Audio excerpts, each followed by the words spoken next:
હવેનો સવાલ દિશા માટે. દિશા, એક બિલાડીને 3 બચ્ચા છે. એમના નામ છે જાન્યુઆરી, ફેબ્રુઆરી અને એપ્રિલ. અને પછી બિલાડીનું નામ શું? જો સવાલમાં જ જવાબ છુપાયેલો છે. શાંતિથી વિચારજે. પેલી એ ગીતા ઓડો માર્ચ બોલ્યો નથી હો, એટલે મીંદડીનું નામ માર્ચ જ હશે. ના ના, મને નથી લાગતું હો. સવાલ સહેલો છે. એમ એમ એમ તો આપો ને જવાબ આપો. પૂરું બોલવા તો દે. સવાલ સહેલો છે પણ લાગે છે અઘરો. દિશા, જવાબ આપ. બિલાડીનું નામ જ નહીં હોય. Good try. પણ જવાબ ખોટો છે. સાચો જવાબ છે શું. શું એટલે? શું? મેં કીધેલું ને, બિલાડીનું નામ છે શું. અરે મેં કીધેલું ને, સવાલમાં જ જવાબ સમાયેલો છે. મેં સવાલ શું પૂછેલો કે એક બિલાડીને 3 બચ્ચા છે, જાન્યુઆરી, ફેબ્રુઆરી અને એપ્રિલ. અને પછી બિલાડીનું નામ શું? ઓકે, હવેનો સવાલ ચારુ ભાભી માટે. ચારુ ભાભી, માની લો કે તમારા એક હાથમાં 5 સફરજન અને 2 સંતરા છે, અને તમારા બીજા હાથમાં 2 નારિયેળ અને 4 જમરૂખ છે.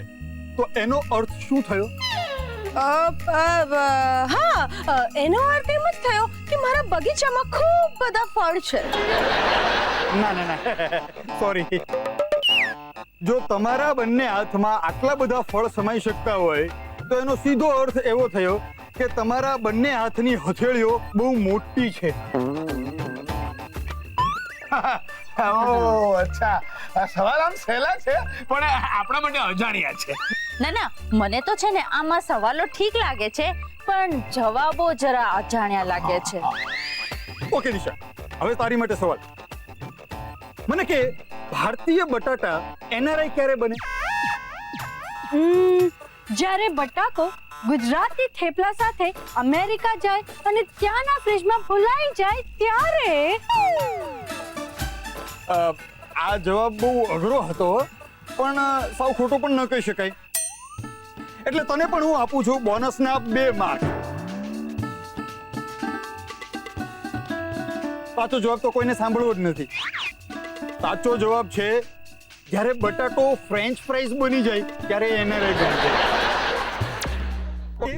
હવેનો સવાલ ભાભી તમારી માટે. એવી કઈ વસ્તુ છે જેને બનાવનારને એ વસ્તુની જરૂર નથી હોતી? જે માણસ એ વસ્તુને ખરીદે છે એ માણસ એ વસ્તુ વાપરતો નથી, અને જે માણસ એ વસ્તુ વાપરે છે એને એની ખબર જ નથી હોતી. દીવા, હા, આ તમારી લખેલી બુકની વિશે વાત કરતો હશે. વિદ્યા, મારી લખેલી જે બુક્સ હોય છે ને એ લોકો ખરીદે પણ છે અને એનો ઉપયોગ પણ કરે છે, સમજી? યસ યસ ભાભી, બોલો. પાસ. સાચો જવાબ છે કફન. ઓકે દિશા, હવે તું જવાબ આપ. તને જો 8 દિવસ સુધી ઊંઘવા ન મળે તો તું શું કરે જેનાથી તને તકલીફ ન થાય? I know. પાસ. ઓકે, સાચો જવાબ છે જો 8 દિવસ સુધી સૂવા ન મળે તો રાત્રે સૂઈ લેવાનું, કોઈ તકલીફ નહીં થાય. અમિતભાઈ, તમે છે દિશાને થોડા ઈઝી ક્વેશ્ચન્સ પૂછો. બિચારીનું મોઢું મારાથી જોવાતું નથી. હા, અને બિચારી ચારુને તો સવાલ જ નહીં પૂછો કારણ કે એ તો જવાબ જ નહીં આપી શકે. એક મિનિટ. મને છે ને પૂરા 2 બોનસ પોઈન્ટ્સ મળ્યા છે, સમજી? હા, તો મને પણ 2 બોનસ પોઈન્ટ મળ્યા છે. સૌથી પહેલા બોનસ પોઈન્ટ્સ મને મળ્યા છે કારણ કે સૌથી પહેલા સવાલ તને પૂછાયેલો. અરે તમે બે ઝઘડવાનું બંધ કરો. સંદીપ, તું પાછો વચ્ચે બોલ્યો. પણ હું તો બેને ઝઘડતા રોકું છું. સોરી, બોલ. તું છે ને, ઓ હેલો, આ આંગળી બોલો દેખાડે છે. હે, મારી સામે બીજો છે કોણ? એ તમે લોકો આવું નહીં કરો. એક મિનિટ. ભૂલી ગઈ, માન હારતા બચી છે હમણાં. તું તારી વાત કરે છે ને? ના, તારી વાત કરું છું. તમે મારી વાત સાંભળો. વચ્ચે નહીં બોલવાનું. શાંત રહો એકદમ. હા, બોલ. શું કહેતી હતી? તું શું કહેતી હતી? હું જ કહેતી 5000 રૂપિયા મારા 5000 ની વાત છે. 5000 હું